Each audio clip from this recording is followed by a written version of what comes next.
We're joined today by Corazon Valdez Fabros, co-president of the International Peace Bureau, as well as a member of numerous other organizations and initiatives advocating against imperialist militarization and promoting common security.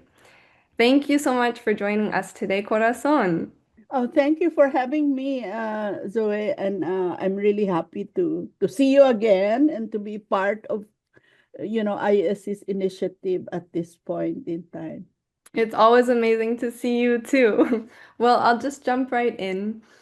We find ourselves just days before the APEC 2025, the Asia Pacific Economic Cooperation Summit, where our futures are decided behind closed doors by the interests of corporations and the governments who are beholden to them. And maybe at a glance, APEC's economic cooperation can sound deceptively simple and even innocent.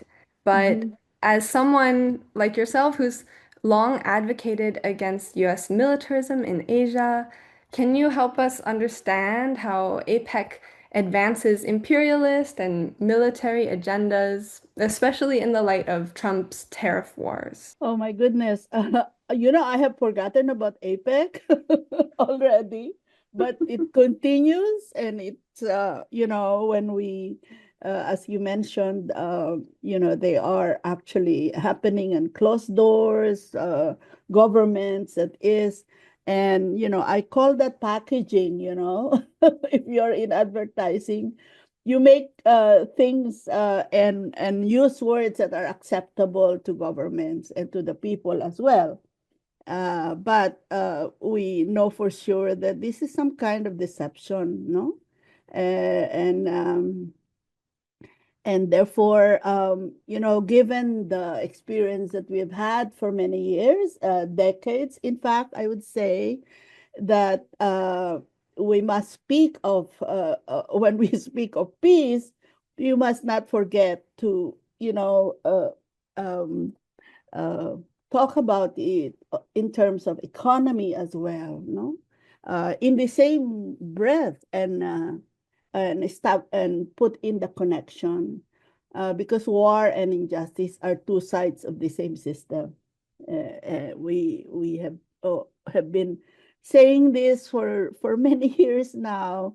It's not only the IPB, we're just one of the organizations and social movements that has long warned of this global climate of militarization, competition, and new imperialism. No?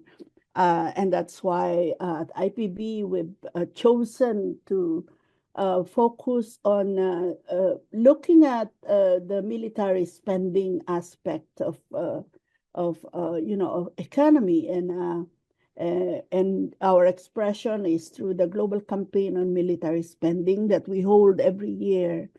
If we look at the global military spending, in 2024, it reached 2.7 trillion US dollars, you know, and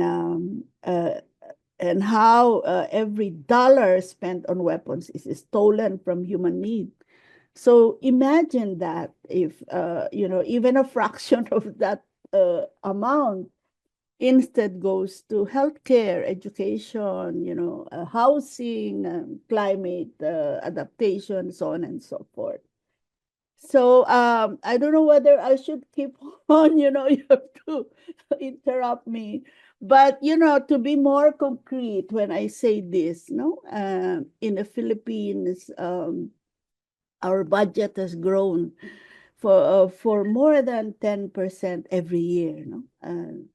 And you look at the budget that goes into the other needs, no, hospitals, schools, education, and you'd really see the, what do you call this, the big gap of those amounts. Concretely these days, we see this under the Enhanced Defense Cooperation Agreement between the US and the Philippines. And this agreement actually is presented as a protection against Chinese invasion in the Philippines. Yet we know that it is not meant for protection, but it is actually meant to tie the Philippines through the conditionalities of the agreement to become, basis for launch or launch pad for military occupation or aggression in the region, as well as, tying this with the icing in the, in the cake by providing, military aid at 60 million US dollars and a pledge of 2 billion US dollars. So that is how our government have accepted this, but we know for sure that there is, with the US, nothing is ever free, so let me end at that point. Wow, thank you, Cora. So not all our movements frequently use the term common security, which I know the International Peace Bureau does. And you say it's a rejection of the existing logic that one nation's security must come at another nation's expense. And I think this is a very important way of reframing our concept of security. So, how does this reframing help guide the IPB's work in the Indo-Pacific region? Well, this reframing is clearly not in the vacuum, so we always say context is very important here. And the correct context should be by the people, for the people. It's an expression, but that is true. That is our aspiration. It must be based on lived experiences, its impact on the ground. People have to be our information resource, and that that we have to speak of people's interests and needs and aspirations as well. When we look at this in defining common security, that is where should come from, and that's where we should get our inspiration when we say that that no nation can be secure while others live in fear or deprivation. There's a lot of threats today, and sometimes we can look at the problems are there, and it should in fact guide us where to go.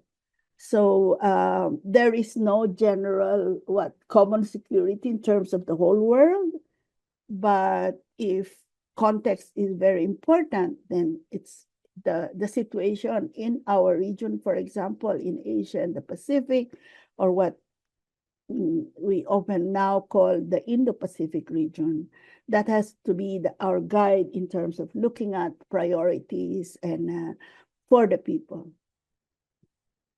Amazing, thank you. Our final question, as you will be presenting at the upcoming International People's Conference against APEC and Trump in Korea. What are you looking forward to most about the conference? Is there anything in particular you hope that our movements can achieve during the next week in Korea? Well, I mean, this is not new for us, no? But I'm happy that you're organizing, moving around the international people's response to APEC. I think that goes very well with what I earlier said, no? That, whatever we aspire for, we must move forward, taking into consideration the conditions of the people on the ground. And as Walden Bell, you have often said, that from resistance, we must go towards reconstruction. I mean, it's not easy to do that, of course, but we have no choice but to look at, the options in terms of rebuilding our economies. And the only way to do that is really to make a very clear information campaign. I mean, this is very traditional in terms of going back to the basics, no? And I think the conference in Seoul would be a very good opportunity for exchanges of ideas, sharing beyond people who are there, but beyond, people who can join online. I don't know whether that's possible. That is provided by the conference. And I think that, we must continue on to organize. I mean, to organize towards building a critical mass. I mean, this is, I think, very important to look at always, that there must be a way by which people can come together and believe in what we have to do, and and also do it. But first and foremost, I think the value of the international people's response to APEC, this conference, is a move towards building, what you'd call usually as united front, or unity among movements in different parts of the world. But I would look at, very important to look at the region itself, the Indo-Pacific, and move from there, and really bring movements together in different streams, but moving towards one direction in creating an economy that's for the people and for the interest of nations in our region.